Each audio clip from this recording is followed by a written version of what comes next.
which is the microbiome theme. And our first keynote speaker is Scott Peterson, who is a professor at the Sanford-Burnham Medical Research Institute. His research is focused on the gut microbiome in a variety of contexts, including B vitamin metabolism, obesity, metabolic disease, inflammatory bowel disease, colorectal cancer, and the elderly. The goal of these investigations is to understand how alterations in the community structure and functional gene expression contribute to disease states. Parallel efforts involve mining the gut microbiota's therapeutic potential to maintain health and reverse human disease. The laboratory employs anaerobic cultivation techniques to identify potential probiotic species of clinical value.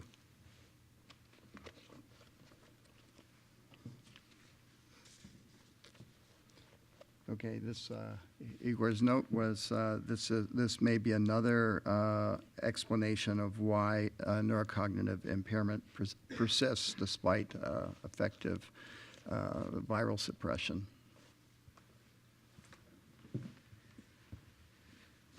Thank you. I feel very grateful and honored to take part in today's celebration of such an impressive effort. And I'm quite pleased to talk about my favorite subject, which is that of the gut microbiome. My title is perhaps misleading in one sense, in that if I were to truly try to describe the microbiome in the context of health and disease, 25 minutes would fall quite short. So what I've decided to do instead is to try to give an overview of sort of the intellectual framework that the early research in the first decade or so of human microbiome research has led us to understand, that I think is generally applicable to disease in various contexts. And so with that, much of this is getting to be a bit cliche and part of popular press, but as a way to begin, we now understand and perhaps better appreciate that humans are metagenomic organisms, and that we're comprised not only of human cells but microbial cells as well, and that they're not just unwelcome or welcome residents, but actually contribute to our health and disease as well.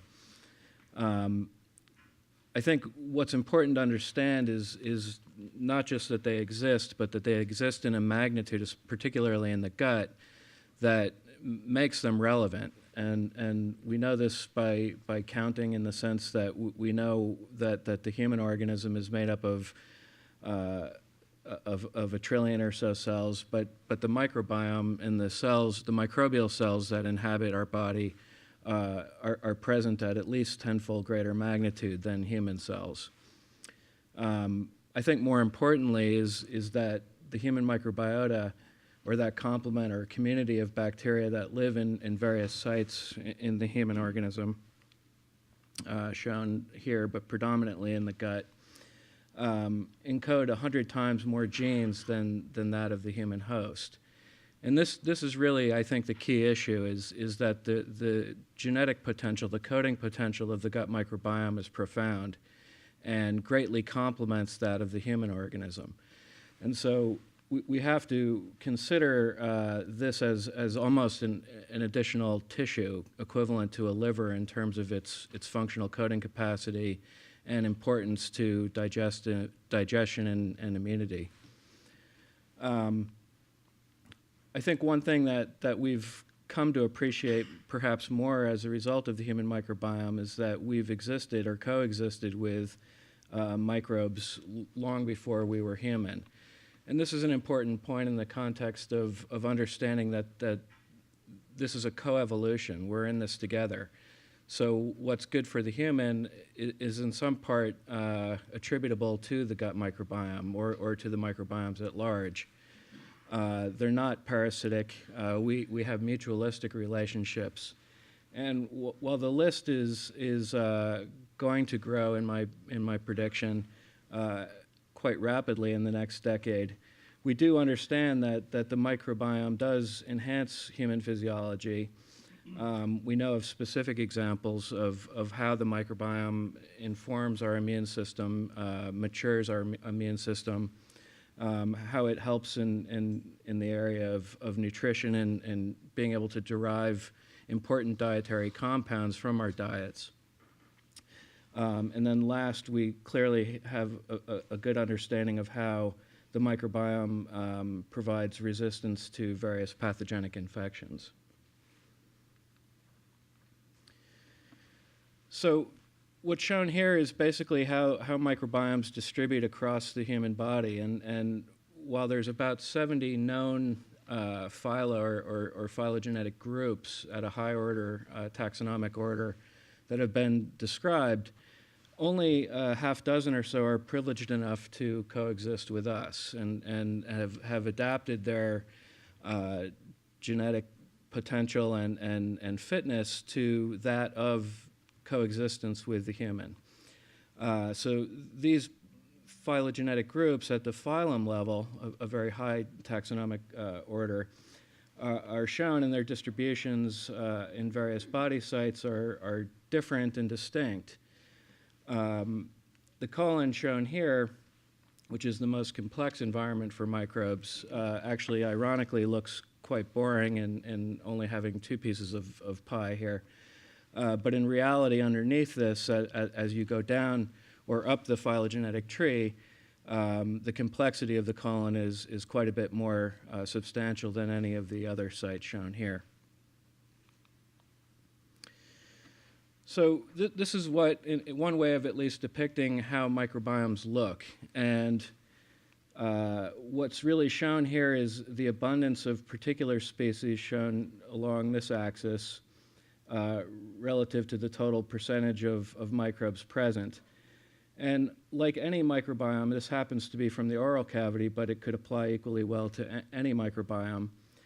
There's usually a few, 2 or 3 dominant organisms that predominate the community, and they may be present in 10 or 15% of the total, and together just a very few bacterial species comprise a significant amount of the total community's biomass.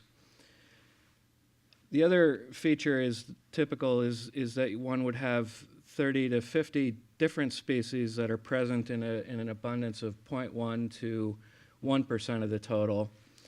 And then finally, what was surprising, I think, and not still fully understood, is the presence of this enormous long tail structure of organisms that are at an abundance. They're present, but they're not at an abundance that one would consider easy to interpret. Now, it could be that as we perturb our diets and take antibiotics and do other things, that some of these organisms that are non-abundant at one time can become abundant at a later time, and that's something that we try to keep in mind and understand about this. But the reason I mention this is really just to distinguish between the actions of microbiomes in terms of metabolic flux.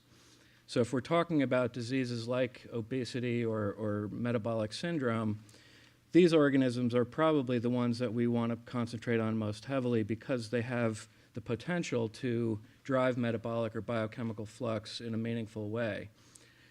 Whereas other organisms that are possibly less abundant have potential meaning in other disease contexts where the concentration of the ligands they may produce are less abundant but still meaningful. And that particularly, I think, applies to problems involving CNS and behavior and neurological function. So what I show here is a slide, one of the original papers on microbiomes in the gut, where 3 individuals had their gut microbiomes analyzed by 16S sequencing to determine who's there. And in each of these 3 individuals, the colored regions of these phylogenetic trees are showing what was unique to that individual. And so you can see there's a lot more uniqueness than similarity in some respects across individuals. And this is what we refer to as interpersonal variation of the gut microbiome, which is a strong feature, an important feature when considering how to study and to interpret microbiome data. The other thing I'd like to point out is that the microbiome has this feature in every case of genera that might be common to lots of and higher order taxonomic units that are common across individuals that deviate primarily at the species level. This is where you see the vast majority of the variability. The other feature that's important and I think related to that fact is that we see these massive radiations at the species level. So a particular genus like Escherichia may have, or Bacteroides may have 30 different species present in the gut that are well adapted to live there, and that makes intuitive sense. What we know about related microbes and their genomes is that they encode related functions. What differentiates one species from another is often 20 or 30% of the coding potential of that genome, but the remainder is common. And so there's a certain level of redundancy of function within related species. So these clusters of related organisms also encode clusters of related gene functions. And that presents a particular and an important problem when studying microbiomes. Because there's so much functional redundancy within individuals, it almost guarantees that the function and the need to harbor a particular species is dispensable for any single individual because there's another species that can take its place. So this interchangeability of functional attributes causes the interpersonal variation that I'm referring to in many ways. One of the unfortunate consequences, and I think every one of us learned this early on, is that our ideal that we could take a group, a cohort of healthy subjects and a cohort of subjects with a particular disease of interest and look at their microbiomes and compare, that we'd very, very quickly understand what the key species were that might modulate or promote the disease condition. And in fact, what we see is something much more difficult to interpret, and it's based on the fact that when we compare these lists of species, they're not equivalent. The interpersonal variation in the subjects in our cohorts have variability, and we don't know how to see the synonymous nature because the names look different to us. So it's a matter of the fact that we've been presented, and we grew up in a world, all of us, where E. coli and Bacillus subtilis and common bacterial species were well known to us, but now we're presented with thousands of species, most of which we know very little or nothing about. So we don't know how to understand the tea leaves that we're seeing. We don't know how to read the synonymous features and see that a list of species that look non-equivalent are actually equivalent with respect to their ability to cause inflammation, their ability to perturb a disease state or homeostasis with the immune system. So I think this is one of the main challenges that we need to focus on in the coming decade, is to try to understand how to recognize those functional synonymous species that are no doubt interchangeable with respect to disease state. So the other thing that I wanted to draw some attention to is the microbiome over the human lifespan. As many of you probably know, we're born essentially sterile, and in the first months of life, the gut microbiome becomes populated with microbes that are predominantly quite good and well adapted to deriving nutrients from mother's milk, and that makes intuitive sense. This is a low diversity community initially that over the course of the first year or two of life, particularly after the introduction of table foods, becomes an adult-like microbiota. So a 2-year-old child is likely to have a microbiota that would be somewhat indistinguishable from that of an adult. We also know that barring any disease condition or frequent antibiotic use, that the adult microbiota, and I say that meaning a 2-year-old onward, is quite stable over time. So while you may have daily fluctuations depending on the food you ate that particular day, overall you see a remarkable stability. And I'm going to come back to this point. It's what we do to ourselves primarily that can affect that statement. So what we do as humans a lot is to eat bad foods, and that's one of the main drivers of how we can disrupt that stability that would otherwise be there for us. And so poor diet is something that's a predominant topic of research, and high-fat diets in particular, how that can cause obesity, how that causes type 2 diabetes, cardiovascular disease. And lo and behold, there's a link, whether it's causal or not, we still need to do more work. But there's a relationship, at least, where these disease conditions run in parallel with alterations in the gut microbiome. So it is a perturbable system, and it's one that may have consequence to our health. Finally, in the elderly, we see what's somewhat a mirror image of what we see as the gut microbiome developed into an adult state. We see a reduction in the overall diversity of the microbiota, and we see an increase in the interpersonal variation, even compared to that which I referred to as being high to begin with.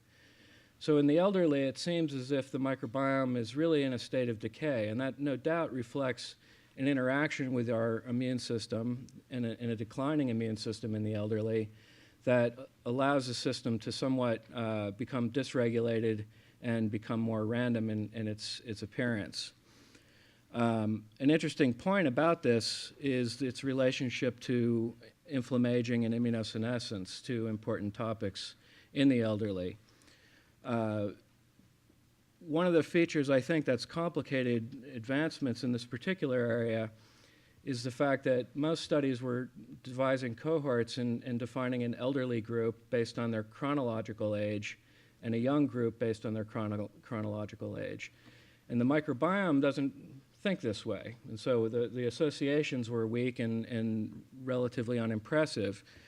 But I think if one instead thinks in terms of biological age, what are the inflammatory markers, and defining your cohort that way, that's when we see the relationships, again, with the gut microbiota having strong association with chronic inflammatory or immunosenescence markers, and showing how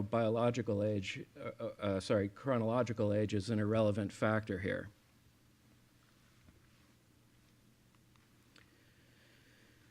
So just to finish up on this topic, but also to emphasize a couple of key points, we also understand, going back to our early life, that vaginally delivered babies and C-section delivered babies have very, very different starting microbiomes.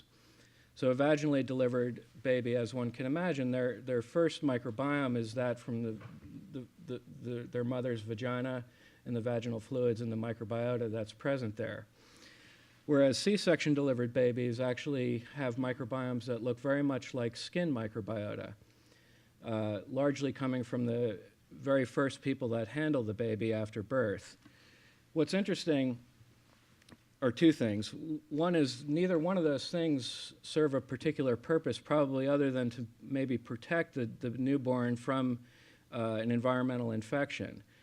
But a vaginal microbiome on the skin of a newborn or in the gut of a newborn or in the oral cavity of a newborn can't really provide a useful function in and of itself. So early in life, the real motivation perhaps to anthropomorphize the microbiome's activity is to become relevant and become a highly adapted community that functions in a particular way that is useful for the host in that particular environment. As time progresses, the difference between these microbiota decreases, so it suggests that the microbiome during its evolution has a trajectory, and they become more similar over time, these being two gut microbiotas from two differentially delivered babies. So what causes, and I want to just sort of dwell on a more theoretical topic for a minute, what makes something well adapted or not well adapted, or what provides a microbiome with a resilience to change. And this is an important topic because, as I mentioned in the previous slide, when we have a chronic behavior of eating high-fat food or a Western diet, we can perturb and alter our microbiomes and drive disease states in that regard. So what makes one person able to consume that kind of diet without consequence for 30 years, and another person much more susceptible to disease with that same behavior. And I think, again, this being somewhat more theoretical, it has to do with the fact that as microbiomes evolve and adapt to their environments, they form functional networks. And some of these networks might be quite simple, involving a few microbes and a few species that function together. And these networks are sensible because these genomes are small. They encode 2,000–3,000 genes. They don't have the capacity to do everything. So they've adapted and evolved in a way to share responsibility so that the community at large actually has the genome that is relevant to a particular function. And they can benefit from the help of others, and they do so willingly. Other networks can be quite profound and complex. And what I would argue is that a perturbation applied to a microbiome, and let's just imagine, just for the sake of discussion, that this represents one microbiome and this another, that a perturbation to this would be very easily disrupted because it's not complex, it's not interwoven and interconnected, whereas the disruption of this complex would be quite a bit more difficult to achieve. And so what I would summarize is that every individual has a personalized ability to resist change in their microbiome, and this is an important feature of microbiomes. So the same perturbation given to this ball up here on top of a hill, a tiny perturbation is going to change the end state very, very simply, whereas another particular microbiome or species or whatever feature you would like to define, sitting here, given that same perturbation, might move and then come right back to where it started. So these fitness landscapes and the networks of functional relationships are personalized and dictate probably susceptibility to disease. So turning now just briefly to the other side where we look at the microbiome from the immune system's point of view, the microbiome, as I've implied, is something that the immune system benefits from. It helps to inform, it helps to mature the immune system and help it to recognize self from non-self in terms of infectious agents. It's also an army and horde that is something to be reckoned with. One can't turn their back on the microbiome. You have 10 to the 13th cells in close proximity to a delicate immune-sensitive organ, that of the gut. A single epithelial cell layer separates this horde of intruders from the delicate balance of the immune system. So what has evolved is a delicate system to ensure that there's communication between the gut microbiome and the immune system, but to really try to prevent direct physical contact. So there's a thick mucin layer, approximately 150 microns thick, and within this mucin layer and within the lumen of the gut itself are a number of secreted factors from the epithelium, including IgA and various defensins that help to subdue and prevent overgrowth or growth period of microbes at a high density within the mucin layer, and certainly an attempt to prevent contact with the epithelium. The ever-vigilant immune system that underlies this epithelial layer often samples through projections through the epithelium, physically grabbing bacteria from the mucin that are bold enough or capable enough to breach this barrier so that it knows that it's there and knows that it's self. And it's probably an informative aspect of how the immune system learns how to recognize an infection compared to the commensal microbes. So I've made reference to this balancing act, and one of the features that's important, and I think one of the things we've started to appreciate, is that we used to live in a world where we had healthy bugs and we had infectious agents. And I think in studying the microbiome, we recognize now a third class of microbes that we refer to as pathobionts. And these are a little bit tricky to define. However, they represent those with disease potential that aren't necessarily those that would give you the flu or do something more overt and provide create an acute infection, but rather create potentially chronic illness. So we have these bacteria being segregated, and one example that's relevant to IBD is in dysbiosis, when you have an imbalance of the commensals versus the pathobionts, is normally we have a very dominant group of organisms, the Bacteroides, that they encode a pentacylated LPS molecule, which is a poor antagonist of TLR4, whereas proteobacteria like E. coli have a hexacylated LPS, which is a potent agonist of TLR4. And so even with just a small increase of E. coli going from 0.5% of the total abundance in the microbiome to 5 or 6%, can have a dramatic impact on the inflammatory immune system. And this is actually what happens. You see a decrease in the Bacteroides, an increase in the proteobacteria. It's one of the primary signatures of IBD. So I'm literally out of time in 15 seconds, and I had planned to close with a few technical slides on how we study microbiomes, but I think this is a good place to stop. Thank you.